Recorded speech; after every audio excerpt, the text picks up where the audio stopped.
Good morning to all. In the last class we have read about the circulatory system. हम circulatory system के बारे में पढ़े थे, जिसमें मैंने आपको बताया था कि सर्कुलेटरी सिस्टम के 3 मेन हिस्से होते हैं, पार्ट्स होते हैं। पहला होता है ब्लड, हार्ट और ब्लड वेसल्स।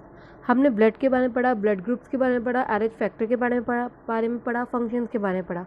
हमने हार्ट के स्ट्रक्चर के बारे में पढ़ा, हार्ट की वर्किंग के बारे में पढ़ा, प्लस जो डिफरेंट टाइप्स ऑफ सर्कुलेशन होते हैं बॉडी के अंदर, सिस्टमेटिक सर्कुलेशन, पल्मोनरी सर्कुलेशन, इनके बारे में पढ़ा। Now today we are going to read about the blood vessels. तो मैं आपको बता दूं, हमारे शरीर के अंदर 3 तरह की ब्लड वेसल्स होती है, arteries, veins and capillaries. Blood move around the body in special tubes called blood vessel. जो ब्लड है हमारी पूरी बॉडी के अंदर रोटेट होता है कुछ स्पेशल ट्यूब्स के अंदर, उन ट्यूब को हम कहते हैं blood vessel. They are hollow tubes that carry blood to all parts of the body. Actually ये होलो ट्यूब्स होती है, बिल्कुल पाइप, खाली पाइप के जैसी, जिससे थ्रू ब्लड पूरी बॉडी के अंदर रोटेट होता है। They are located throughout the human body. ये पूरी ह्यूमन बॉडी के अंदर लोकेटेड होती है, मतलब ह्यूमन बॉडी की हर जगह, ह्यूमन बॉडी में हर हिस्से में ब्लड वेसल्स पाई जाती है। There are 3 types of blood vessels, arteries, veins and capillaries. पहला है आर्टरीज। आर्टरीज जो है वो ब्लड हार्ट से ब्लड को ऑर्गन्स तक लेके जाती है, बॉडी ऑर्गन्स तक लेके जाती है। Arteries carried blood from heart to the all parts of the body. मतलब जो आर्टरीज है वो ब्लड को इंसान हार्ट से इंसान के शरीर के बाकी जो हिस्से वहाँ तक लेके जाती है। ऑब्वियसली बात है, जब भी ब्लड को हार्ट से कलेक्ट करके बॉडी पार्ट्स तक लेके जाती है, इट मीन इसके अंदर जो ऑक्सीजनेटेड ब्लड ही मूव करता है, क्योंकि बॉडी पार्ट्स को ऑक्सीजनेटेड ब्लड की ज़रूरत होती है। तो सेकेंड पॉइंट अपना बनता है, they generally carry oxygen rich blood. For pulmonary arteries, pulmonary arteries is the only arteries। मैं बता दूँ आपको, जितनी भी आर्टरीज होती है वो सब आपके ऑक्सीजनेटेड रिच ब्लड को पूरी बॉडी में अंदर रोटेट कराती है। लेकिन पल्मोनरी आर्टरीज एक ऐसी आर्टरी है जो हमेशा कार्बन डाइऑक्साइड रिच ऑक्सीजन को अपने साथ रखती है। ये ऑक्सीजनेटेड ब्लड को नहीं रखती, जबकि कार्बन डाइऑक्साइड जो ब्लड होता है, डीऑक्सीजनेटेड ब्लड जो होता है, उसे अपने अंदर रखती है। Their walls thick and elastic to tolerate the high blood pressure of the blood. जो आर्टरीज होती है, इनकी जो वॉल्स होती है वो काफ़ी थिक और इलास्टिक, मतलब लचीली होती है, ताकि ब्लड जो हाई ब्लड प्रेशर है उसको, ये ब्लड का जो हाई प्रेशर होता है इसको ये संभाल सके। Arteries are 3 layer. आर्टरीज के अंदर 3 लेयर्स होती है, मतलब ये 3 लेयर्स की बनी होती है। Small branches are called arterioles. Arteries की जो छोटी छोटी ब्रांचेज होती है उन्हें हम कहते हैं आर्टियोल्स। नेक्स्ट है आपका वेन्स। आर्टरीज का बिल्कुल उल्टा होता है वेन्स। आर्टरीज जो हमने कहा था कि ब्लड को हार्ट से बॉडी पार्ट तक लेके जाती है, तो वेन्स इसी का उल्टा काम करती है। ये it's collect blood from the organ of the body and reaches to the heart and take the blood to the heart. It means ये they transport blood toward the heart from the various organ. इसने उल्टा लिख दिया ये। They transport the blood various organ to the heart, या एक ही बात है, टूवर्ड द हार्ट। हार्ट की ओर लेके जाती है from the various organ of the body. शरीर के जितने भी हिस्से हैं उनसे ब्लड को कलेक्ट करके हार्ट तक लेके जाती है। तो इट मीन्स वेन्स जो है उसके अंदर कार्बन डाइऑक्साइड रिच ब्लड घूमता है, except pulmonary veins. Pulmonary veins फिर बताती हूँ, आर्टरीज के अंदर ऑक्सीजनेटेड रिच ब्लड होता है, सिवाय पल्मोनरी आर्टरी के अलावा, कि पल्मोनरी आर्टरी के अंदर कार्बन डाइऑक्साइड ब्लड होता है। उसी तरीके से जो वेन्स होती है, सारी वेन्स के अंदर डीऑक्सीजनेटेड ब्लड, यानी कार्बन डाइऑक्साइड से जुड़ा हुआ जो ब्लड है, कार्बन डाइऑक्साइड घुला हुआ ब्लड है, वो रहता है, except pulmonary vein. Pulmonary vein के अंदर ऑक्सीजनेटेड ब्लड पाया जाता है। तो pulmonary vein which carries oxygen rich blood from the lungs to the heart. ये पल्मोनरी वेन होती है जो लंग्स से हार्ट तक मूव करती है, लंग्स से हार्ट तक ब्लड लेके जाती है, और जब लंग्स से हार्ट तक ब्लड लेती है तो इसके अंदर ऑक्सीजनेटेड ब्लड पाया जाता है। Veins possesses valve allow the blood. Veins के अंदर वॉल्व्स होते हैं, ये वॉल्व्स अलाउ करते हैं ब्लड को to flow only in one direction toward the heart. ये केवल ब्लड को एक ही डायरेक्शन में मूव करने के लिए अलाउ करते हैं, हार्ट की तरफ, दिल की तरफ। Their smaller branches are called venules. जो वेन्स होती हैं इनकी छोटी छोटी ब्रांचेज को हम वेन्यूल्स कहते हैं। नेक्स्ट है कैपिलरीज।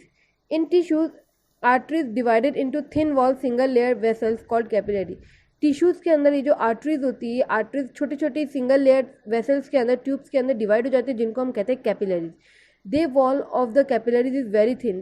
कैपिलरीज की जो वॉल होती है बहुत ही पतली सी होती है, and they form a network which reach every living cell of the body. और ये कैपिलरीज का एक ऐसा नेटवर्क बना लेती है जो बॉडी के अंदर जितनी भी सेल है, हर सेल तक ये नेटवर्क पहुँच जाता है। They unite into venules which carry blood to the heart, और उसके बाद ये वेन्यूल्स के अंदर आके फिर जुड़ जाती है। वेन्यूल्स दे यूनाइट इनटू वेन्यूल्स, वेन्यूल्स में जुड़ जाती है जिनसे ब्लड को हार्ट तक पहुंचाया जाता है।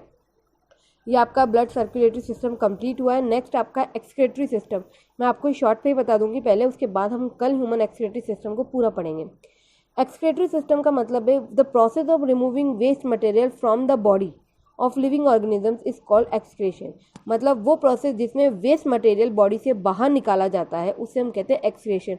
It is an essential process in all forms of life. जितने भी जीव जंतु होते हैं ये उनमें सबसे इंपॉर्टेंट या काफ़ी ज़्यादा इंपॉर्टेंट प्रोसेस होता है ये। It involve elimination of metabolic waste.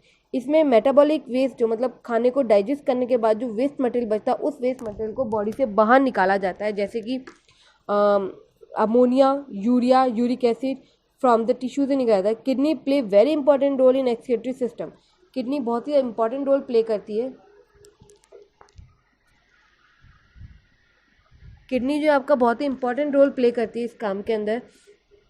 तो आपको बता दूं, मैंने अभी भी कहा कि 3 तरीके से रिलीज होता है वेस्ट, अमोनिया की फॉर्म में, यूरिया की फॉर्म में, यूरिक एसिड की फॉर्म में। तो इस बेसिस के ऊपर it is one of the following type, इसको 3 तरह में बांटा गया, अमोनोटेलिज्म, यूरेटोलिज्म एंड यूरिकोटेलिज्म। अमोनोटेलिज्म में होता है वो प्रोसेस जिसमें एक्सक्रीशन ऑफ अमोनिया को बॉडी से रिलीज किया जाता है। The process in which ammonia is release from the body, this is called ammonotelism. Ammonia is highly toxic, ammonia बहुत ज़्यादा टॉक्सिक होता है। So no need more water for getting excreted, इसे शरीर से बाहर निकालने के लिए ज़्यादा पानी की जरूरत नहीं होती है।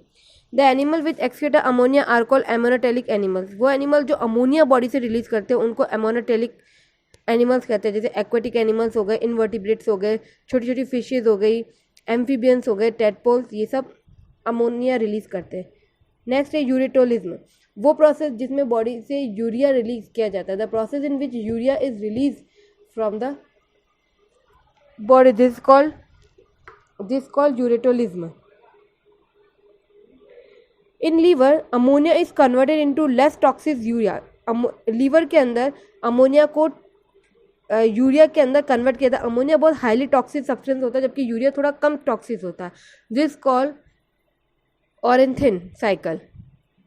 Urea is less toxic, so requires moderate quantity of water for excretion.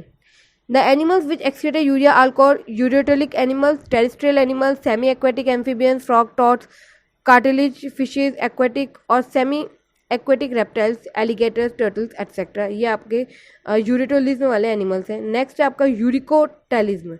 Uricotelism मतलब the process of releasing of uric acid from the body is called uricotelism. Uric acid is the least toxic. Ammonia सबसे ज़्यादा highly toxic substance होता है, उससे कम urea होता है, और सबसे कम टॉक्सिक सब्सटेंस जो वो है यूरिक एसिड, मतलब यूरिक एसिड जहरीला नहीं होता। तो it is eliminated with the least loss of water as pellet और paste. It is insoluble in water, so water is not required for excretion.